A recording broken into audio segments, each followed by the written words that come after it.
সবাইকে স্বাগতম জানিয়ে শুরু করতে যাচ্ছি আমাদের আজকের এপিসোড। বিভিন্ন রকম গভর্নমেন্ট জব সার্কুলার নিয়ে আমরা এই চ্যানেলে আলোচনা করে থাকি। সুতরাং আপনি যদি জব খুঁজছেন এমনটি হয়, এই চ্যানেলটি আপনার জন্য। চলুন দেখে নেওয়া যাক আজকের জব সার্কুলার। এখন আমরা বাংলাদেশ নৌবাহিনীর নিয়োগ বিজ্ঞপ্তি নিয়ে আলোচনা করব। চলুন জব সার্কুলারটি এবং শিক্ষাগত যোগ্যতা অভিজ্ঞতা আমরা জেনে নিই এবং সবশেষে আমরা আবেদনের নিয়মাবলী এবং সময়সীমা জেনে নেব।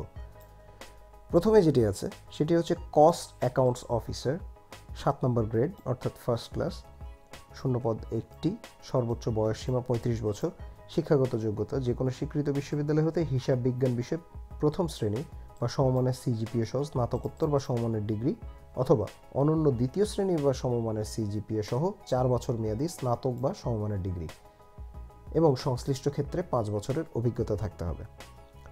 এরপরে যেটি আছে assistant Naval store officer, grade 9, বেতন স্কেল 22,000 থেকে শুরু, শূন্যপদের সংখ্যা 2টি, বয়সসীমা 30 বছর, যোগ্যতা প্রথম শ্রেণী অথবা সমমানের সিজিপিএতে স্নাতকোত্তর বা সমমানের ডিগ্রি বা অনন্য দ্বিতীয় শ্রেণী বা সমমানের সিজিপিএ সহ 4 বছর মেয়াদী স্নাতক বা সমমানের ডিগ্রি। সকল জেলার প্রার্থীগণই এই সকল পদে আবেদন করতে পারবেন। তৃতীয় ক্ষেত্রে যেটি আছে সেটি হচ্ছে অ্যাসিস্ট্যান্ট আর্মামেন্ট সাপ্লাই অফিসার, 9 নম্বর গ্রেডের পদ অর্থাৎ এটিও ফার্স্ট ক্লাস, শূন্যপদ 1টি, বয়স 30 বছর, রসায়নবিদ্যা বা ফলিত রসায়নবিদ্যা বিষয়ে প্রথম শ্রেণী বা সমমানের সিজিপিএ সহ স্নাতকোত্তর বা সমমানের ডিগ্রি বা অনন্য দ্বিতীয় শ্রেণী বা সমমানের সিজিপিএ সহ 4 বছর মেয়াদী স্নাতক বা সমমানের ডিগ্রি থাকতে হবে। সর্বশেষ যেটি সেটি জুনিয়র সায়েন্টিফিক অফিসার, এখানে শূন্যপদের সংখ্যা 1টি, সর্বোচ্চ বয়সসীমা 30 বছর এবং যোগ্যতা যে কোনো স্বীকৃত বিশ্ববিদ্যালয় হতে পদার্থবিদ্যা বা রসায়নবিদ্যা বিষয়ে প্রথম শ্রেণী বা সমমানের সিজিপিএ সহ স্নাতকোত্তর বা সমমানের ডিগ্রি বা অনন্য দ্বিতীয় শ্রেণী বা সমমানের সিজিপিএ সহ 4 বছর মেয়াদী স্নাতক বা সমমানের ডিগ্রি বা মেট্রোলজি বা কেমিক্যাল বিষয়ে অনন্য দ্বিতীয় শ্রেণী বা সমমানের সিজিপিএ সহ বিএসসি ইঞ্জিনিয়ারিং বা সমমানের ডিগ্রি। এবার চলুন শর্তাবলী আমরা দেখে নিই। প্রার্থীর বয়সসীমা 28শে ফেব্রুয়ারি 2019 তারিখ থেকে গণনা করতে হবে। অনুচ্ছেদ 1 নং ক্রমিকে কয় বর্ণিত পদ ব্যতীত অন্যান্য পদের ক্ষেত্রে মুক্তিযোদ্ধা, শহীদ মুক্তিযোদ্ধার পুত্রকন্যা, শারীরিক প্রতিবন্ধী প্রার্থীর বয়সসীমা 18 থেকে 32 এবং মুক্তিযোদ্ধা, শহীদ মুক্তিযোদ্ধার পুত্রকন্যার সন্তানদের বয়সসীমা 18 থেকে 30 বছরের মধ্যে হতে হবে।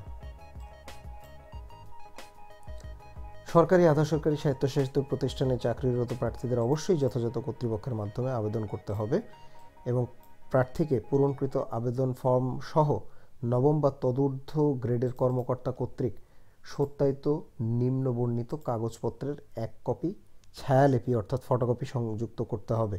এগুলো আপনারা দেখে নেবেন, আমি তারপরে বলে দিচ্ছি। পাসপোর্ট সাইজের 3 কপি ছবিসহ সকল শিক্ষা সনদ, স্থায়ী বাসিন্দার প্রমাণ হিসেবে চেয়ারম্যান, ওয়ার্ড কাউন্সিলর, পৌরসভা, সিটি কর্পোরেশন মেয়রের কর্তৃক প্রদত্ত সনদ, আবেদনকারী মুক্তিযোদ্ধা, শহীদ মুক্তিযোদ্ধার সন্তান হলে মুক্তিযুদ্ধ বিষয়ক মন্ত্রণালয় কর্তৃক ইস্যুকৃত সনদ, প্রার্থী শারীরিক প্রতিবন্ধী হলে সমাজসেবা অধিদপ্তর হতে শারীরিক প্রতিবন্ধী সনদের অংশ। এবার চলুন আবেদনের পদ্ধতি জেনে নিই। দুঃখজনক হলেও সত্যি যে এই আবেদনের ক্ষেত্রে কোনো অনলাইন আবেদনের সুযোগ নেই, অর্থাৎ আপনাদের সরাসরি হাতে আবেদনপত্র, আবেদন ফর্ম ডাউনলোড করে সেই ফর্মটি পূরণ করে আপনাদের পাঠাতে হবে। ফর্মটি এখানে স্যাম্পল দেওয়া আছে, এইরকম হবে ফর্মটি, এবং ফর্মটি পাওয়া যাবে নেভির ওয়েবসাইটে। ওয়েবসাইটের লিঙ্কটি আমি ডিসক্রিপশন বক্সে দিয়ে দিব। সেই ওয়েবসাইট থেকে আপনারা এই ফর্মটি ডাউনলোড করে প্রিন্ট আউট করে আপনারা পূরণ করে কুরিয়ার সার্ভিসের মাধ্যমে পাঠিয়ে দেবেন। পাঠানোর ঠিকানা পরিচালক, বেসামরিক কর্মচারী পরিদপ্তর, নৌবাহিনী সদর দপ্তর, এই ঠিকানায় পাঠাতে হবে এবং পাঠানোর আগে আপনাদের 700 টাকা মূল্যের ব্যাংক ড্রাফট অথবা পে অর্ডার প্রদান করতে হবে এই পরিচালক, বেসামরিক কর্মচারী পরিদপ্তর, নৌবাহিনী সদর দপ্তরের অনুকূলে। আবেদনপত্রের প্রেরণের জন্য ব্যবহৃত খামের উপর পদের নাম স্পষ্টভাবে উল্লেখ করতে হবে এবং আবেদনপত্রের সাথে অবশ্যই 2টি খাম সংযুক্ত করতে হবে, যার মধ্যে একটি খামে 6 টাকার ডাক টিকিট লাগানো থাকতে হবে। এটি হচ্ছে ফেরত খাম, অর্থাৎ এই খামের মাধ্যমে আপনার অ্যাডমিট কার্ড প্রেরণ করবে তারা। আর ফর্মের জন্য আপনাকে যেতে হবে navy.mil.bd এই ওয়েবসাইটে। আমি ওয়েবসাইটের লিঙ্কটি তারপরও ডেসক্রিপশনে দিয়ে দেব। তো এবার চলুন দেখে নিই আবেদনের সময়সীমা। আবেদনের সময়সীমা এখানে যেহেতু 28শে ফেব্রুয়ারি বলা আছে, অর্থাৎ 28শে ফেব্রুয়ারি 2019 তারিখের মধ্যে পরিচালক, বেসামরিক কর্মচারী পরিদপ্তর, নৌবাহিনী সদর দপ্তর, বনানী, ঢাকা এই ঠিকানায় ডাকযোগে প্রেরণ করতে হবে। সরাসরি বা হাতে হাতে কোনো আবেদনপত্র গ্রহণযোগ্য নয়। তো যারা যোগ্য আছেন তারা আবেদন করবেন। আর আজ এ পর্যন্তই। সবাই ভালো থাকবেন, সুস্থ থাকবেন। বিদায় নিচ্ছি।